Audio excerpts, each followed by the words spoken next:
बोलो सदगुरुदेव जी की जय। আজকে আমি नेपाल বনসা আশ্রমে আছি।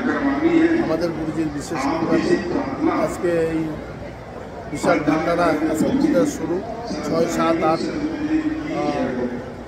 আমাদের ভারতবর্ষ আর নেপাল মিলে 12টা আশ্রম আছে এরকম বড় বড়। সব আশ্রমে সারা ভারতবর্ষে এবং ওয়ার্ল্ডে 21টা ব্রহ্মাণ্ডে যত জীবাত্মা আছে সবাইকে আমন্ত্রিত। আমাদের গুরুজি করেছেন যে সবাই 3 দিন নিশ্চুল ভান্ডারা এবং নাম দীক্ষা চলছে।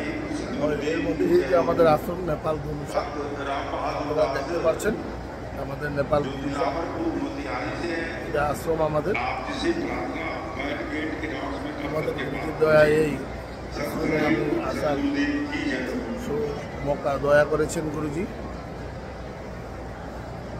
छोड़ सदगुरु रामपाल जी भगवान जी की जय।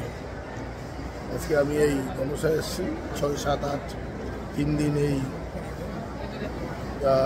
পকর দিবস, আমাদের গুরুজির পকর দিবস আরম্ভ হতে চলছে। এখন কিছুক্ষণ পরে আমরা এখানে এই আমাদের গুরুজির পাঠ শুরু হবে, সবর সেবা শুরু হবে। এই যে ভক্তজন দণ্ডবোধ প্রণাম করছেন, প্রণাম স্থল এদিকে বাইরেও প্রণাম স্থল করা আছে। এটা আমাদের পান্ডাল আছে, মা বোনদের পান্ডাল আছে, আবার অনেক বাইরেও আছে অনেকগুলো পান্ডাল।